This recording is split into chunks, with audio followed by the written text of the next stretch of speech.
Há luzes que cruzam a terra e deixam um rastro eterno de amor, paz e caridade. Uma presença que o tempo não apaga. Chico para sempre.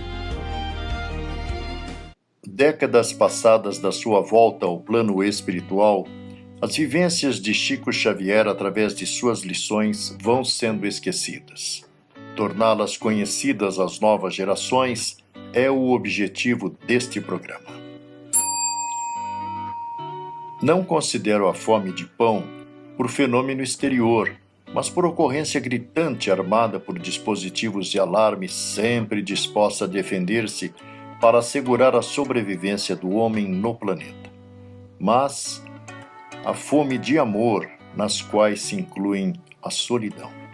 Os nossos irmãos famintos de pão socorremos com o prato. No entanto, aos companheiros portadores da fome de amor, de que modo atendê-los?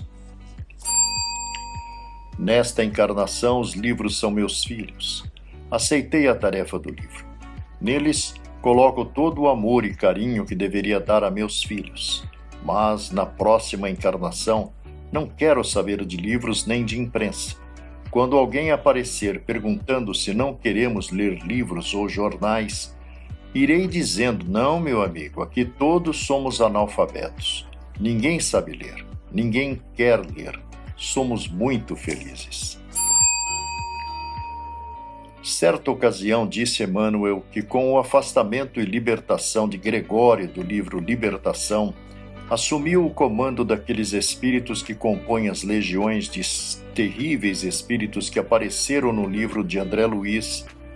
O espírito Tamerlão assumiu o comando, reuniu seus companheiros e traçou seus planos de combate ao espiritismo e aos espíritas.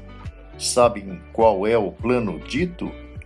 Chico, meditativo, esclareceu. Gregório chefiava essas legiões e foi libertado. Tamerlão é espírito muito mais terrível do que ele. De agora em diante, os espíritas começarão a ser tentados no campo do sexo e muitos cairão. De fato, pouco tempo depois, começamos a ter notícias referentes a espíritas de gente e de grande expressão nacional que foram se perdendo no campo da sexualidade. Chico iniciara suas atividades numa sala humilde de sua própria casa, de talvez uns 3 metros de largura, por pouco mais de comprimento, e durante muitas décadas, quando se mudou para um novo centro. Chico, porém, ignorando os problemas e as dificuldades, ia escrevendo. Recebia receitas, mensagens, artigos filosóficos, livros sobre a mesa rústica. Emmanuel, o senador romano, e André Luiz, o médico e cientista, e todos os grandes poetas de nossa língua desfilavam no humilde centro. Os anos iam devorando os anos e o jovem Chico se tornava o velho Chico, a luz. No entanto, descia do alto e inundava o Brasil. Chico preparava-se para a mudança, quando Emmanuel ponderou grave: meu filho, os livros nós os continuaremos recebendo e escrevendo aqui. Por que? Interrogou o médium surpreso. Por que, meu filho? As paredes, os bancos, os tijolos, as telhas desta casa humilde guardam um tesouro de vibrações de muitas décadas de trabalho espiritual que impregnaram esse ambiente e essas paredes de tal maneira que se tornaram um tesouro de valor inestimável. Quem mais sofre no mundo é quem tem mais tempo para si mesmo. Quando o sofrimento alheio nos incomoda, o nosso não nos incomoda tanto. A gente tem a mania de dramatizar em excesso a própria dor. André Luiz, segundo Emmanuel, desde os fins de 1941, se dedica afetuosamente aos trabalhos. Por essa época, disse-me ele que algumas autoridades espirituais que estavam desejosas de algo lançar em nosso meio com objetivos de despertamento. Falou-me que projetavam trazer-nos páginas que nos dessem a conhecer aspectos da vida que nos espera no outro lado, e desde então Onde me concentrasse, via sempre aquele cavalheiro espiritual que depois se revelou por André Luiz ao lado de Emmanuel.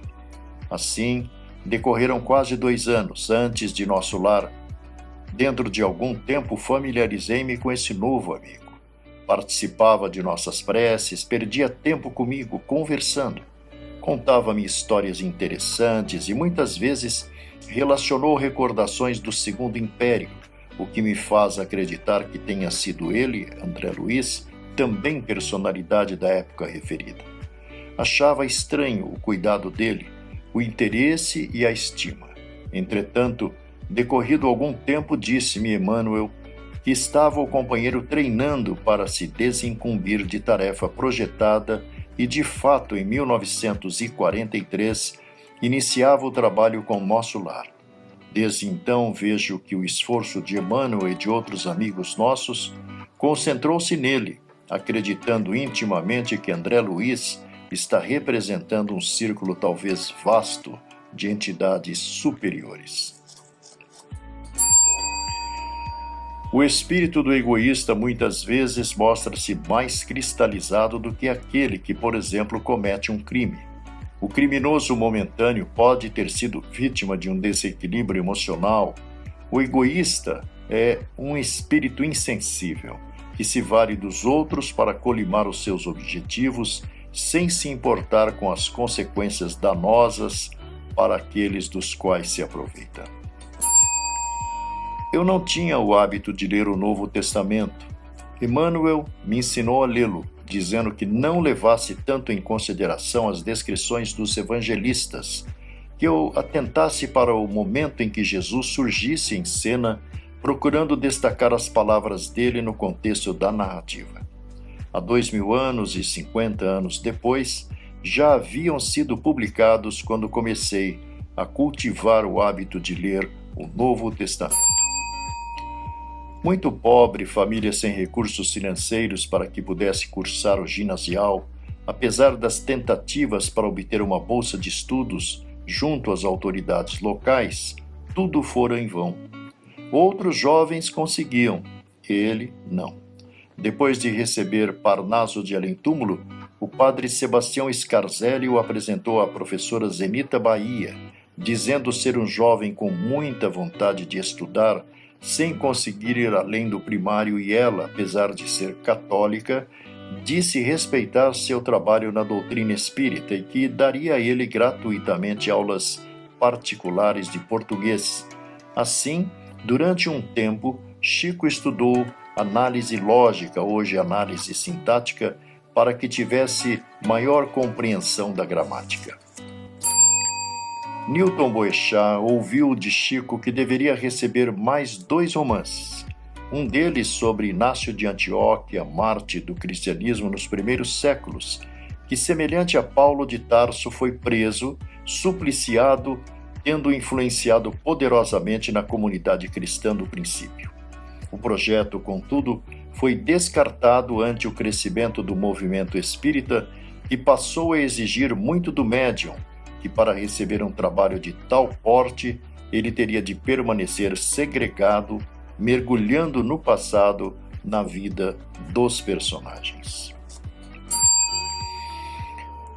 Em 16 de setembro de 37, Chico Xavier recebeu, decepcionado, uma resposta dos editores da Federação Espírita Brasileira de que o livro Emmanuel, por sinal o primeiro do espírito que o guiava, era um livro que não prestava e a federação não estava disposta a perder dinheiro com ele, não iriam publicá-lo. Então Chico, Dr. Rômulo Joviano e algumas outras pessoas se cotizaram e fizeram uma importância de 2 contos e 200 mil réis em cheque enviado para a FEB. Muito tempo depois, o Chico foi abordado novamente pelo pessoal de lá, perguntando: Chico, como é que vamos fazer? O livro Emmanuel está na sua 3ª edição, temos 20 contos em caixa e você até agora não mandou nenhum documento de doação à AFEB. Em 1939, perdi 200 páginas manuscritas de amigos espirituais em originais que nunca mais apareceram. Constituíam um livro inteiro, tendo como tema central a impressão dos desencarnados no momento da morte e depois dela. Emprestei a um amigo para ler, companheiro honestíssimo, mas nunca mais, nem ele nem eu, achamos o trabalho.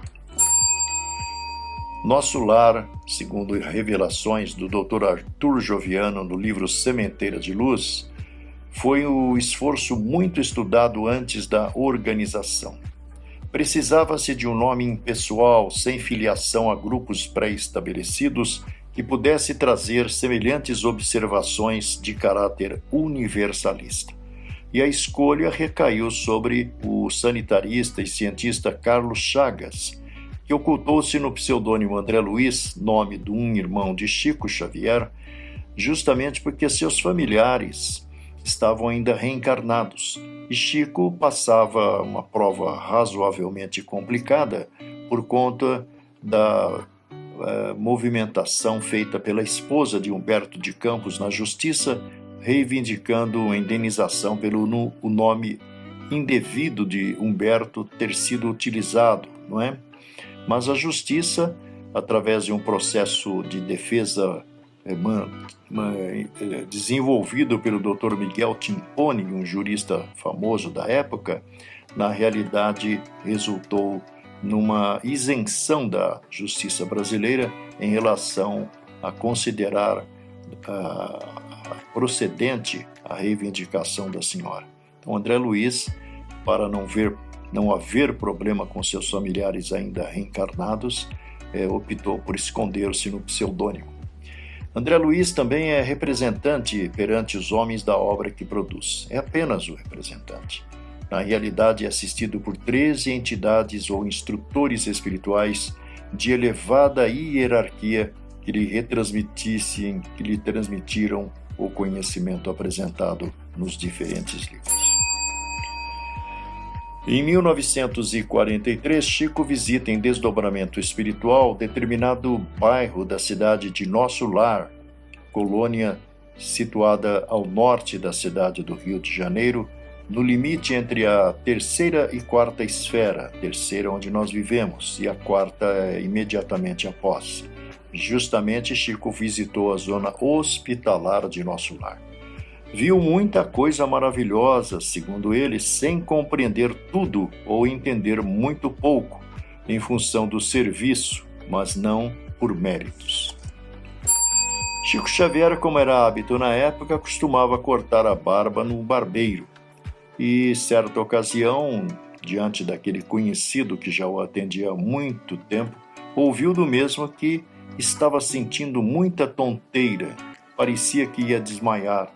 Chico via ao lado do barbeiro um indivíduo espírito falando: corta a garganta dele, corta.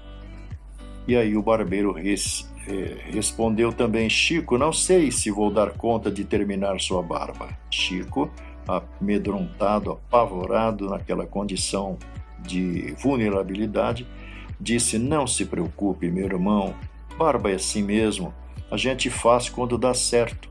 Se não der hoje, a gente faz amanhã. O que é isso, companheiro? As entidades obsessoras conversaram entre si. Não perca tempo com esses homens de saia. Tem algumas raparigas nos esperando, não percamos tempo. Quando Chico residia em Pedro Leopoldo, tinha o hábito de acompanhar senhoras até suas residências após o término da reunião, em geral por volta de 0h até 1h da manhã. Certa madrugada, já de volta para sua casa, foi abordado por 2 desconhecidos. Chico sempre lutou com sérias dificuldades. Suas roupas eram remendadas, seus sapatos já tinham o couro despregando da sola, e ele respondeu, quando perguntado pelos bandidos sobre dinheiro, ele disse que só tinha 5 cruzeiros, voltando-se para os assaltantes e dizendo: só tenho isso, se vocês esperarem, vou sair daqui, pois se eu sair vocês pensarão que eu vou chamar a polícia. Não, olhem, eu só tenho 5 cruzeiros, podem levá-los, mas não me façam mal. O ladrão, que parecia chefiar perguntou: você é casado? Não, respondeu Chico. Então que história é essa de crianças que você usou para justificar seu dinheiro? São crianças que eu cuido, umas são parentes, outras necessitadas, mas olho-as todas.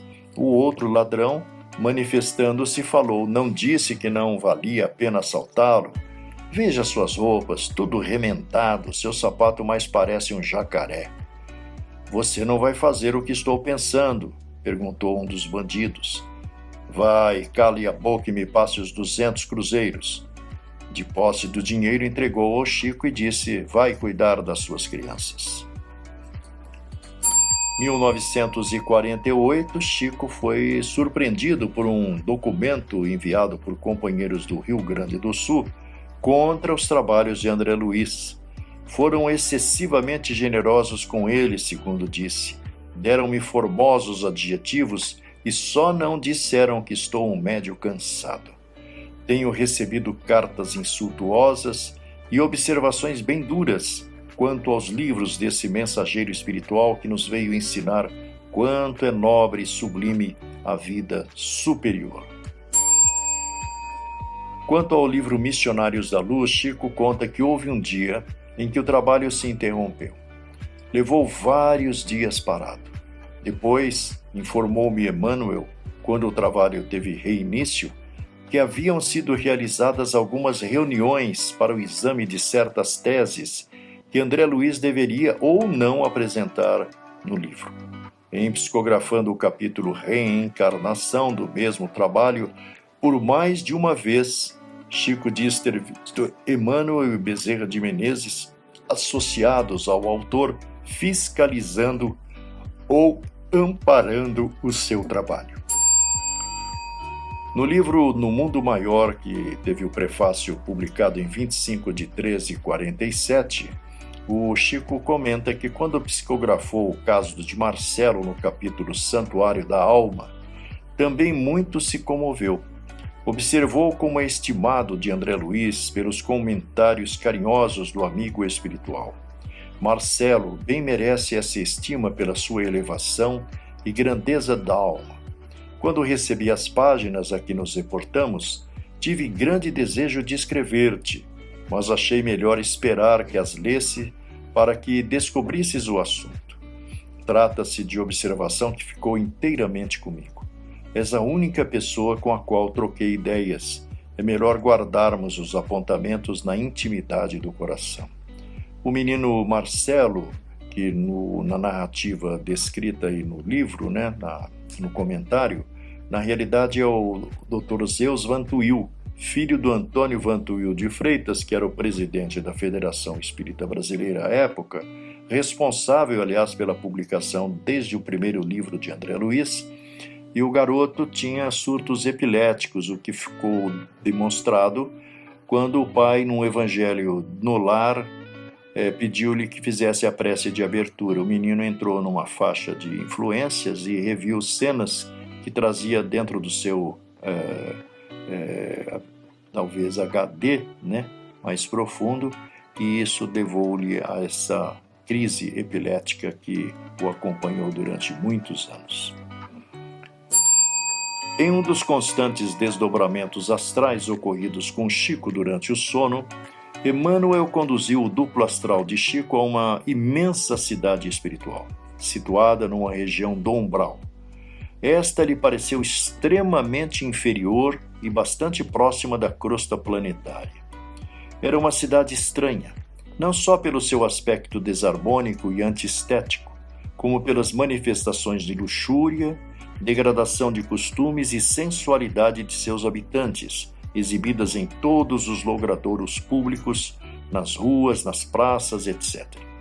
Emmanuel informou a Chico que aquela vasta comunidade espiritual era governada por entidades mentalmente vigorosas, porém negativas em termos de ética e sentimentos humanos.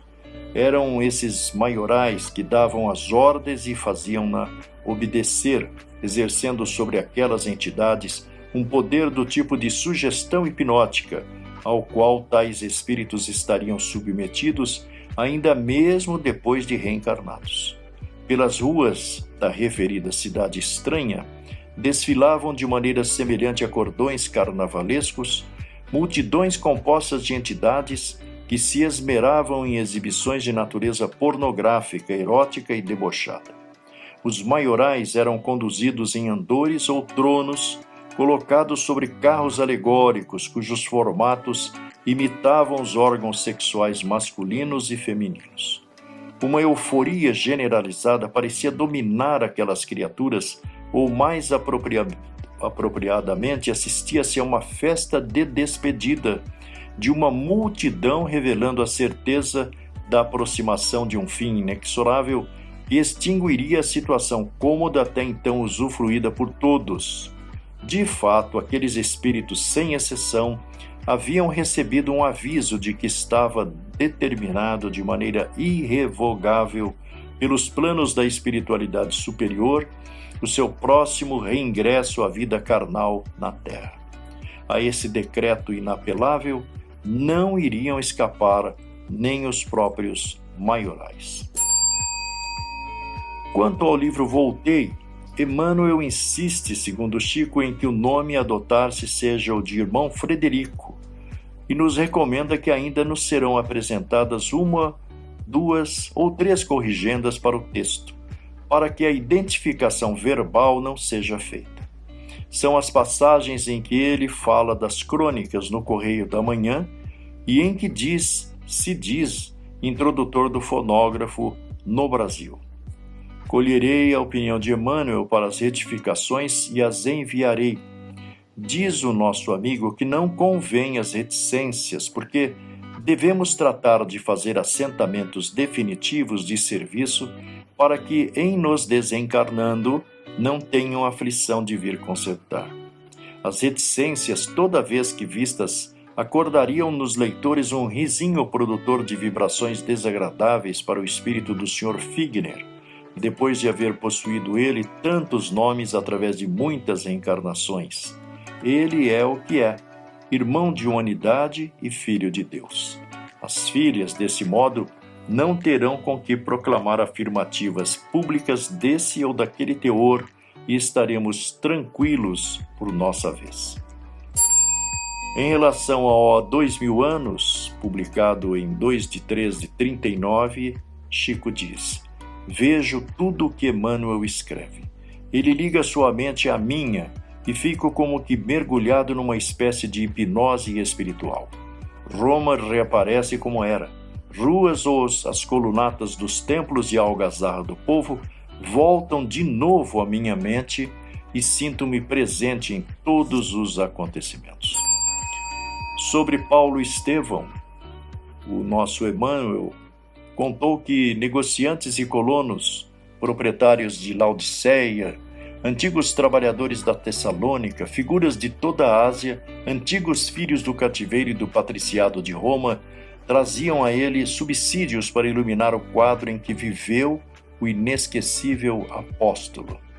Chico Xavier revela que o porão onde o material foi produzido embaixo da casa da sede da Fazenda Modelo estava isolado de todo o ambiente externo por uma espécie de painel que de certa forma transformava o ambiente numa cabine onde as imagens da narrativa iam sendo projetadas à medida que o Espírito Emmanuel as ia transmitindo através de Chico.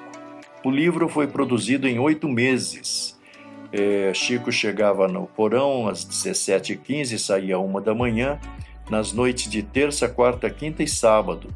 Psicografava, passava limpo e datilografava na máquina emprestada pelo Sr. Rômulo Joviano. Quanto ao livro Libertação, publicado em 1949, o título original deveria ser Sendas Libertas. Chico conta que voltava para casa quando se defrontou na estrada com mais de 600 espíritos maus que o atacaram. Diziam impropérios, vociferavam, muitos armados de paus. Miserável, protegido, gritavam eles. Fiquei assustado. Meu coração batia descompassado. Estava sozinho. Foi quando me lembrei de orar. Caí de joelhos e fiz uma prece sentida em favor daqueles irmãos. Compreendi que ia morrer, atacado por eles, mas pedi a Deus que os perdoasse e que os amparasse, que lhes abrisse a visão e lhes desse a luz espiritual. Logo fui surpreendido com um fato estranho.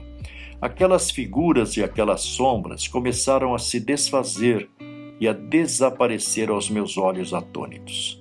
Quando terminei a prece, não havia mais ninguém.